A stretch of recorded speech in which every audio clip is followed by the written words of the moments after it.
Lo anunciamos, a ver si necesita presentación o no, Juan Bautista el Tata Joffre, y el libro, que recién se lo decía, uno lo devora, Dios y la patria se lo demanden, los archivos secretos de la política argentina de 1930 a 2019. Gracias por venir, Tata, ¿cómo anda? No, gracias a vos por la invitación, muy amable.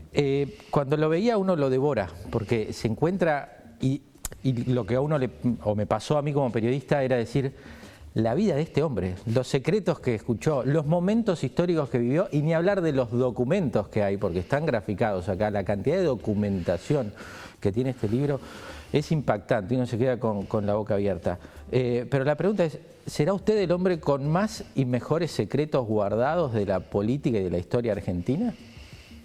No sé si es para tanto, Mariano. Creo que he sido testigo de muchas cosas. Lo que sí es muy posible sea uno de los periodistas mejor informados en materia documental. No es fácil encontrar los documentos, la gente los guarda celosamente, hay que generar un clima de confianza y hoy en día hay gente que ya me llama por teléfono para decirme que tiene papeles para darme, ¿no? Porque a usted le gusta esto de guardar los papeles. ¿Usted no cree mucho en los testimonios, es así? ¿O no los valoriza tanto como el documento? No, porque los testimonios muchas veces suelen ser alterados, suelen ubicarse en el tiempo de hoy cuando estamos hablando de hace 30, 40 años. Mucha gente trata de pararse ante la historia de una manera con la que no actuó. Entonces prefiero los papeles, Mariano. Incluso la Argentina es un país en donde se ha mentido mucho, especialmente en los últimos 30, 40 años, de las cosas que nos han sucedido. Precisamente por eso trabajo con papeles. En esa cuestión imaginaria es porque todos le agregamos un valor agregado de lo que yo imaginé, donde estuve y lo que pasó, y después cambia ese testimonio para tener la historia real. Quizás lo que ocurre es que la gente altera las conductas para tratar de pasar la historia de una manera en que no corresponde con el momento. Me sucedió mucho, especialmente en el libro 1982, de gente que me decía una cosa y yo tenía, por ejemplo, el diario íntimo de Galtieri. Y los otros dos comandantes en jefe. Sí. Y si faltaba algo más, tenía además las cintas que Galtieri grabó durante sus conversaciones en su despacho. Entonces no era fácil, pasaba por arriba. Fue además un momento en donde yo estuve muy activo y seguía al canciller por todos los países por donde él pasó, sí, menos por Cuba. Entonces prefiero los papeles porque hay un dicho francés que dice que la historia es como una galería de arte, donde hay cuadros falsos y cuadros originales. Y yo trato de trabajar con originales. Recién dijo, en la Argentina se mintió mucho, sobre todo en los últimos 30 años. ¿Cuándo se mintió más en esos 30 años? ¿Cuál fue el periodo más mentiroso de la Argentina? Mirá, yo creo que el periodo más incierto y más mentiroso fue el que correspondió después del 76. Y lo voy a explicar.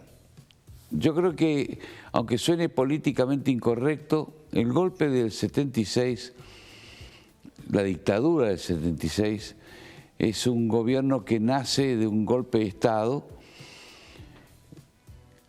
bajo el silencio de gran parte de la sociedad y la adhesión.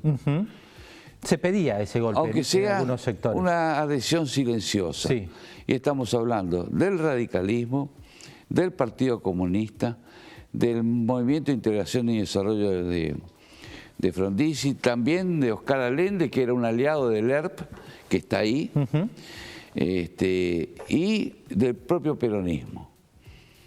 ¿Por qué me dirás vos del propio peronismo? Sí, del propio peronismo porque el peronismo hizo poco por evitar que pudiera venir un golpe. Yo considero ese golpe como una entrega de la clase dirigente a la sociedad de un gobierno que provocó mucho daño. La dirigencia política se quiso sacar el problema de encima, dice usted, ¿así? Bueno, en febrero del 76 había un sector del peronismo importante, por cierto, que era el grupo de trabajo, que apoyaba el pedido de juicio político a la presidenta. Contaba con la adhesión del radicalismo y otras fuerzas. A último momento, el peronismo no se presentó a la sesión, o mandó decir que no iba a ir. Otro ejemplo. En septiembre del 75, Isabel Martínez de Perón, a quien conocí, pide una licencia y se va a Cochinga. La va a reemplazar el senador ítalo-argentino Luder. Los partidos de la oposición, amigos partidos de la oposición, Ricardo Balbín, los militares, le pidieron a Luder que se hiciera cargo de manera definitiva de la presidencia, porque avisoraban que Isabel no iba a llegar al final de su mandato. Y Luder le falló. Luder falló, nos falló a nosotros. Falló al reclamo de un sector importante de la sociedad. El golpe se pudo haber evitado y no se hizo nada. Se pudo haber evitado el golpe del 76. Con una clase dirigente firme, por cierto que se evitaba. Por lo pronto no hubieran tenido los militares la argumentación que necesitaban de que el país era un caos, que no había poder, que había vacío de poder. Y bueno, en cierta manera, digamos que la clase política le abrió las puertas a los bisontes para que entren en la cristalería. Lo que nos permite este libro es ir para adelante, para atrás en la historia argentina, y yo quiero ir un poquito más adelante y después me voy a volver un poquito más atrás para hablar alguna cuestión de Perón sumamente interesante que pone el Tata en el libro. Pero unos años más adelante y pasando esa etapa de la dictadura y la presidencia de Alfonsín, llega Menem. Ahora le voy a preguntar por la campaña, pero ¿Alfonsín pide su cabeza? ¿Va a hablar con Menem y le dice afuera al Tata Joffre del gobierno? Sí, y voy a explicar por qué. Esto, a ver, para ponerlo en tiempo y espacio, ya asumiendo Menem... No, ya Menem era presidente, ya Menem yo era presidente, jefe de la CIDE. Ya Menem presidente. Y yo jefe de la CIDE. Sí. Durante la campaña electoral, tanto interna como nacional, íbamos conversando en el avión entre ciudad y ciudad. Y yo le refería que en diciembre del 83, Alfonsín había prometido a la prensa nacional e internacional, en su primera conferencia de prensa, que él iba a presentar un libro blanco sobre el país que había heredado de los militares. Bueno, no lo hizo. Le falló a la sociedad. Yo dije, Carlos, eso a vos no te puede ocurrir. Así que cuando él ganó la presidencia, en 14 de mayo del 89, comencé a trabajar en un pequeño bosquejo del país que heredaba. Y se lo presenté. Me dijo aprobado. Le dije, bueno, ¿quién va a firmar esto? Y él me dijo, bueno, no, ¿quién debe firmarlo? Y la idea sería que lo firmara Antonio Cafiero, presidente del PJ. Cafiero se negó. Bueno, debería firmarlo tu jefe de gabinete de asesores, Julio Mera Figueroa. Salió corriendo. Entonces yo recordé, Mariano, Sí. una etapa de mi vida que fue en Washington, D.C., Estados Unidos, en donde yo trabajaba en la parte de prensa, hacía el diario interno del organismo, y al mismo tiempo iba comprando publicaciones.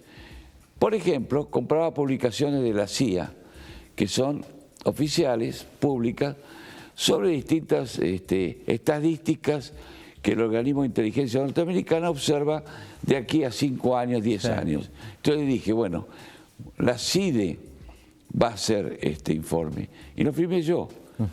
Alfonsín estaba de vacaciones en el sur. Recordemos que ese informe contaba el escenario en el que se dejaba el gobierno, en el que estaba el Estado. Alfonsín dejó el Estado. Por ejemplo... Y nadie se animó a firmarlo, lo firmó usted. Sí. Por ejemplo, Alfonsín le dejó a Menem 90 millones de dólares al Banco Central. Era la plata que podía servir para pagar insumos por 2 o 3 días. Sí, hiperinflación, una moneda devaluada en más de un 1000%. Volvió y me pidió la cabeza y Alfonsín en ese momento no se la dio. Después fue Nosiglia también a pedirme la cabeza y Menem no se la dio. Y bueno, finalmente tanto golpe y tanta cosa que a los 6 meses me fui. Ahora voy a ir a eso. ¿Cómo fue la campaña de Menem? Ahí la cuenta con lujo de detalle y uno se mete en esa época política, en esa etapa de la Argentina. Y Menem era así, era una superestrella. ¿Qué es lo que usted veía que estuvo tanto tiempo cerca de él en esa caravana en La Matanza, donde es histórica, en el día a día? ¿Qué tenía Menem? ¿Qué contagiaba ese Menem en campaña? Bueno, lo que cuento en el libro es un día a la tarde que entra el director del diario Ámbito Financiero, Julio Ramos, y me dice, mire, Tata, Juan Carlos Luceló, que era un hombre muy fuerte de Morón, me pide si yo puedo mandar un periodista a la caravana de La Matanza. Yo era el jefe de política, podría haber dicho, vos vas a ir. Y yo le dije, voy a ir yo, Ramos, porque le está faltando color a la sección. Y bueno, cuando uno está en La Matanza, viviendo relativamente lejos, donde yo vivía, sufrió un fuerte impacto visual y emocional. El impacto emocional es por ver el grado de postración de mis hermanos argentinos a 25 minutos de mi casa, el grado de pobreza en el que se vivía, la frustración, digamos, la decadencia, un tema que a mí me permite volver a la historia reiteradamente. Y ahí descubrí a ese Menem que estaba ahí, a quien conocía muy poco, y tratarlo. Los periodistas íbamos en un camión acoplado adelante del candidato para ir viéndole las caras durante la marcha.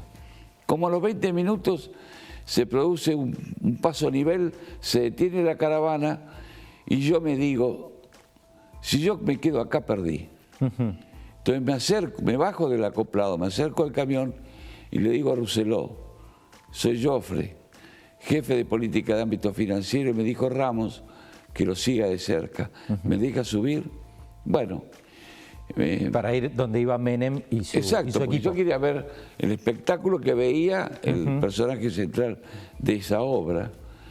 Y ahí, bueno, ahí conversé con Menem, con Duhalde, vi los distintos referentes del peronismo que se iban turnando, subían unos y bajaban otros.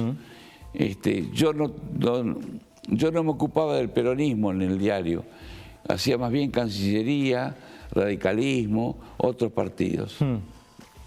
Y bueno, y salió esa nota que fue muy larga, porque yo escribo muy largo. Con una repercusión muy fuerte al día siguiente. Fue muy fuerte porque el diario Ámbito Financiero se suponía que era el diario del establishment. Y yo estaba contando coloridamente lo que estaba ocurriendo arriba de ese Menemóvil. Por un Menem que en ese momento era mirado... Nadie daba 2 pesos. Pero además el establishment lo alejaba, su aspecto, su forma, su Sí. modo de hacer campaña, ¿no? Ahí el problema es que de Menem, voy a hacer una observación. No reconozco a ningún periodista que iba conmigo en el camión. Y voy a explicarlo por qué. Porque las segundas y terceras líneas de los diarios fueron los que fueron a ver la caravana. Los jefes no fueron porque jugaban a Cafiero. Nación y Clarín jugaban a Cafiero. Y bueno, con el paso del tiempo, los diarios tuvieron que empezar a mirarlo. 2. Yo tengo 200 años en este país. No llegué ayer. Se puede suponer que puedo representar un sector del establishment argentino. Y si yo me paro al lado de Menem, va a haber mucha gente que pensó en ese momento, si este tipo se para ahí, por alguna razón lo hace. Y eso fue lo que yo hice apenas Menem me invitó a acompañarlo en la campaña. Claro. No me gusta hablar de esa manera de mí, pero tengo que explicarlo de una manera brutal. Sí, sí, y se entiende. Y además fue uno de los hombres que de mayor confianza en la campaña, y después era la escucha de Menem, incluso en temas de su intimidad, de su vida privada, él ya siendo presidente. Por supuesto, sí. Lo que pasa, Mariano, es que yo nunca dejé en todo ese tiempo mi profesión de periodista. Entonces yo llevaba siempre una libreta. Es una casualidad que no la tenga ahora en el bolsillo. Y entonces iba anotando reflexiones, cosas que uno escuchaba, que me sirvieron para hacer esta historia. Sí, y están reflejados. Nadie me ha llamado para decirme eso no es cierto. Tampoco puede decirse que nadie se puede ofender. Esta es una historia medianamente conocida, pero yo la viví de adentro. Lo vivió de adentro y lo compartió de adentro. Acá había una imagen que nuestro productor Ariel, que me insiste, Celia Cruz en su casamiento con Adriana Broski. Así es. Acá, digo, que venga Celia Cruz al casamiento, una cosa insólita, rara, y además a las personas que junto a Celia Cruz, estaba Papo, fue amigo de Papo, usted, Menem, que era presidente, pero estaba en un segundo plano ante estas figuras en su casamiento. Yo quiero mucho a Celia. ¿Cómo la conocí? ¿De dónde? ¿Cómo la conocí? Muy fácil. Yo soy un gran amigo de la Cuba Libre. De los cubanos libres, los que viven fuera del castrismo. Sí. Y este fue un regalo, si se puede decir así, de un sector de esa cubanidad que estaba en esos momentos en Buenos Aires y le dijo a Celia que no podía faltar. Ajá. Celia fue porque además quería conocerlo a Menem, porque Menem tenía una actitud muy firme frente a Fidel Castro. Y fue con su marido. Pero te voy a contar un secreto. A ver. Yo aprendí a bailar allá por 1959 con la voz de Celia Cruz y la Sonora Matancera, en Lima, Perú, sobre el Pacífico, porque esa música no se escuchaba en Buenos Aires. Y cuando Papo se acercó, porque nos presentó un amigo, y llegó a mi cuarto de música en Palermo Viejo en esa época, vio la colección que yo tenía, vio la colección de autógrafos que yo tenía, y la verdad es que se quedó impresionado. Entonces, a veces se me presentaba en casa, cuando yo estaba ahí, se sentaba y decía, bueno, Tata, a ver, dame una sorpresa. Entonces miraba, tac, bajaba un compact, esto nunca lo escuchaste.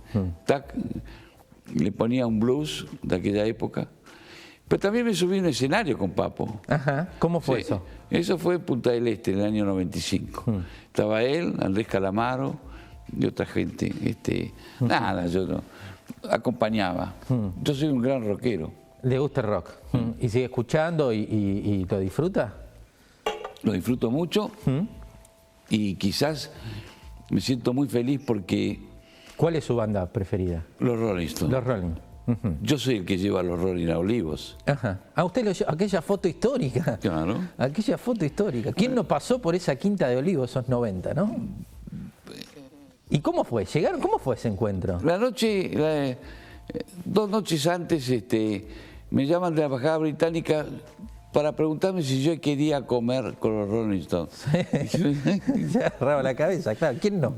¿Quién puede decir que no? Bueno, y fui, los conocí, me firmaron, hablamos unos minutos. Y cuando me iba le pregunté al embajador británico, decime, ¿lo van a ver a Menem? No, nadie me ha dicho nada. Deja, yo me voy a ocupar. Entonces, al día siguiente, no te olvides que estábamos en campaña electoral. ¿Qué foto? Mire, mire, mire. Sí, claro. El autor de esta imagen fue usted. Así es. Al día siguiente voy... El saquito que y había le digo puesto a Carlos... ¿no? El saco que se había elegido Carlos, ¿no? No, eso es un traje de alpaca. Wow. Eso vale mucha guita, hermano. No, fuerte, ¿eh? Ya se vestía bien, Menem. Ya era un estadista. Pero me iba a decir, te interrumpí. Entonces le digo, Carlos, están los Rolling acá. Son 5 noches, 60.000 chicos. Son 300.000 chicos, Carlos. Los necesito para la campaña. ¿Me lo recibís? Sí, claro que sí. Bueno, hablame de los Jolin, entonces le conté de los Jolin. Entonces. Pero hay otra escena más, para mí más importante. Estoy por llegar a la casa de gobierno y me llama Guillermo Vilas al móvil. Me dice, Tata, los muchachos tienen miedo que les revisen los cuartos. 2 años antes había venido a la Argentina Guns N' Roses y le revisaron los cuartos por una denuncia. O sea, si alguien se presenta frente a un fiscal, dice, en los cuartos de tal persona hay droga. Dio la casualidad que en ese momento que entraba a la Casa de Gobierno estaba el ministro del Interior, Carlos Corach. Y le digo, Carlos, existe la posibilidad de que le revisen los cuartos de los Rolling. Mirá, Carlos, encontrar un raviol en el cuarto de Keith Richards es como encontrar un libro de derecho constitucional en tu biblioteca o un compact en mi casa. No vayan a molestar, déjenos vivir. No sé si hay o no hay, pero no los molesten. Nada más dije, vienen bajo el paraguas de la corona británica, vamos a revisarles. Bueno, me dijo, acompáñame. Entonces fuimos a su despacho y ahí llamó al jefe de policía. Y eso se solucionó. Entonces lo llamé a Guillermo Vilas y le dije, Guillermo, quédate tranquilo, nadie va a revisar eso. Entonces al día siguiente me llama el jefe de la custodia de los Rolling y me dice, usted está invitado al backstage, lo quieren invitar. Bueno, así fue que entré a un cuarto oscuro, con velas, y estaba Keith Richards en una esquina allá a la derecha, tocando, punteando una guitarra. Antes del recital esto. Antes del recital. Se paró para saludarme y me pareció de mal gusto decirle, vos sos un pedazo de mi vida, porque era lo que realmente era. Los escuchaba desde el año 64. Claro. Me dijo, ¿querés tomar algo? Y yo dije, los biógrafos dicen que vos tomás una buena cerveza negra. Es cierto. Hizo track, Trump apareció, tenía baldes de Tergopol con hielo ahí adentro, había de todo ahí adentro, de toda clase de bebida. Me entró a probar su guitarra, me las mostró, las que más amaba, tenía 4 o 5 ahí puestas. Inmediatamente apareció Ron Wood, a quien yo conocía musicalmente del año 71, 72, cuando tocaba en Faces, y después va a ser guitarrista de Rod Stewart, en fin. Qué lindo, ¿no? Así fue como conocí a los Rolling. Me voy a otra etapa de su vida, la CIDE. El imaginario popular, no sé ya si ahora que se habló más, que se conoce más todo, pero que es una cueva, que hay cables viejos. ¿Cómo es la CIDE? ¿Cómo funciona la inteligencia en la Argentina? ¿Y a quiénes se espía? ¿Se espía a todo el mundo? No, la CIDE es un organismo del Estado que puede ser bueno o puede ser malo. Es moderno, depende, es canchero, tiene buena tecnología. Como todo organismo del Estado puede ser, depende de quién lo maneje. Por ejemplo, el primer día que yo entré, vi que el ascensor ya estaba abierto, porque habían avisado por radio que Águila estaba llegando. Águila, sí. El ascensor estaba abierto y llego y cierran el ascensor y suben. Y veo que vamos pasando los pisos hasta el 5.º y hay gente esperando ahí, en los pisos. Sí. Y dije, ¿por qué no paran? Y por razones de seguridad. No, le dije, no. No, ustedes van a parar, pues yo quiero saber con quién estoy trabajando. La CIDE que me tocó a mí es una CIDE bastante pobre, con poco financiamiento. Sí. La dejaron casi fundida. Vos me preguntarás si tenés derecho a preguntar si yo le chupaba el teléfono a medio mundo. No es así. No. Depende de lo que al jefe de la CIDE le interese. A mí me interesaba una sola cosa. ¿Qué? La marcha del plan económico. Porque si eso funcionaba muy mal, íbamos todos a parar al diablo. Sí. Así que hice un seguimiento de eso. Hablaba con empresarios, recibía informes, ¿Eso es evaluaciones. ser inteligencia? ¿Eso es ser inteligencia sobre un tema? Analizar es hacer inteligencia. Ajá. Por eso yo considero que un periodista, si es medianamente bueno, es un buen espía. Porque busca la información y después la analiza. Está plagada la historia del periodismo y su ligazón con el periodismo. Claro. A Néstor y a Cristina, ¿les gustaba escuchar, espiar, recibían conversaciones, interferían en escuchas, en mails, en comunicación? Eran enfermos. Eran enfermos de espiar. Enfermos de información, enfermos de hacerse llevar de grabaciones con la cassette para saber qué entonación le ponían a determinadas palabras a esa grabación. ¿Ellos mismos lo escuchaban? Ellos mismos, o le leían. Y al mismo tiempo había momentos, y muchos, en donde Kirchner se adormecía mientras Larcher, el número 2 de la CIDE, le leía los informes. Innecesario.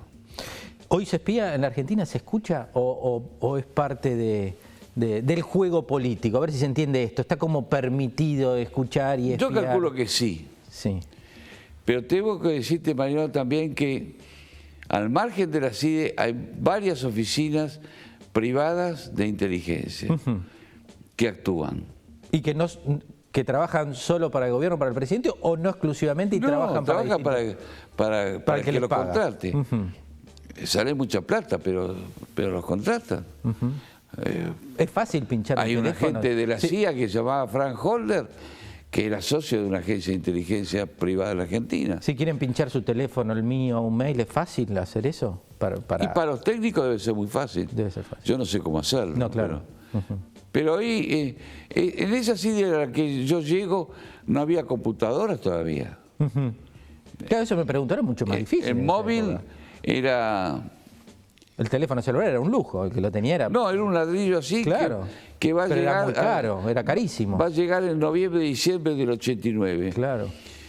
En ese momento, la CIDE tenía, como todo organismo de inteligencia que yo aprendí, tenía el 80% de la información era sobre lectura pública. El 20% es de medios propios. Tata, ¿se arrepiente de algo? No, ya no tengo tiempo para arrepentirme.